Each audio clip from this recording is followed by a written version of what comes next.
Hello, welcome. I'm Rosary Pursuit, and today I'm reading Spiritual Stamina, The Beginning of Prayer by Brian Lawrence Gonsalves. The act of praying, in all its essence, is a form of spiritual communication with God. While prayer will not allow you to learn more about God on a rational level, on a spiritual level it will lead you closer to God. That is the purpose of prayer and other forms of worship, to pull you closer into God's ever-loving embrace. The desire for God is written in the human heart, because man is created by God and for God, and God never ceases to draw man to himself. Only in God will he find the truth and happiness he never stops searching for.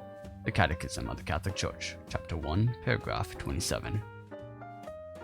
So, if the act of prayer helps to draw closer to God, and the act of drawing closer to God translates into the fulfillment of the heart's deepest desires, which is the longing for being with God and to indulge in the peace, happiness, and unity that comes with being in the presence of God, why then do we not pray?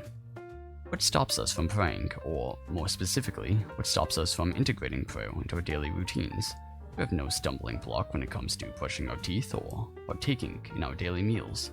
But when it comes to spending time towards personal prayer, why do complications suddenly present itself to us?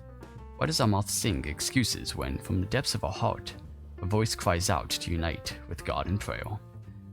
The answer is, we as humans are negligent when it comes to maintaining the act of prayer in our lives, or we are drawn into a sense of false illusion when we picture monks on a mountain monastery, who are deep in meditation for hours on end, and we falsely think to ourselves that when we pray too, it should last for hours. Your personal prayer time is your personal prayer time. You're free to recite whatever prayers you feel resonates with you best, be it the Holy Rosary or the Divine Mercy Chaplet, or reciting the Stations of the Cross. Prayer isn't a rigid act, it's a flexible one. But what do we do if we have the desire to know God but lack the desire to pray? The answer to that is, we force ourselves to pray. The spirit is willing, but the flesh is weak. Matthew chapter 26, verse 41. Consider it like this. An experienced person may have the desire to become a marathon runner, but he can't immediately sign up for a 30-kilometer marathon and expect to win. To become a good marathon runner, he first has to practice running and develop his stamina.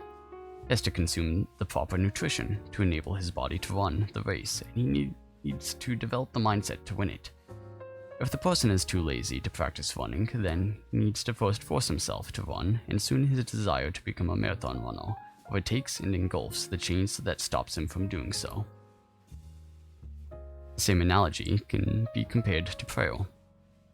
An inexperienced person may have the internal or subconscious desire to know God, but he can't immediately proceed to sit and pray for hours on end, since doing so is the equivalent of running a 30-kilometer marathon without first having the stamina for it.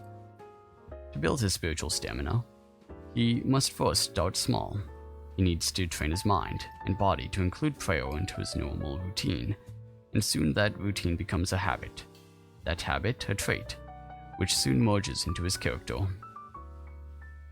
Hence, now prayer is not only a daily routine form, but praying as a whole becomes part of his character.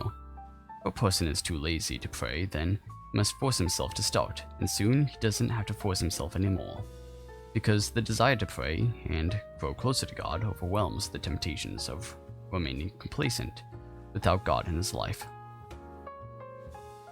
It should be noted that forcing yourself to pray should come from a desire to strengthen your relationship with God. Follow my 1:30 rule. 1 rosary and 30 minutes of the Bible reading a day. Although you are, by all means, free to follow your or any other prayer routine you feel works best for you.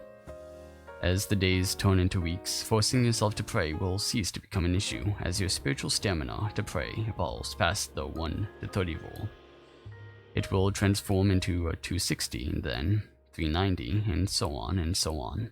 Simply put, the more you pray, the easier praying becomes.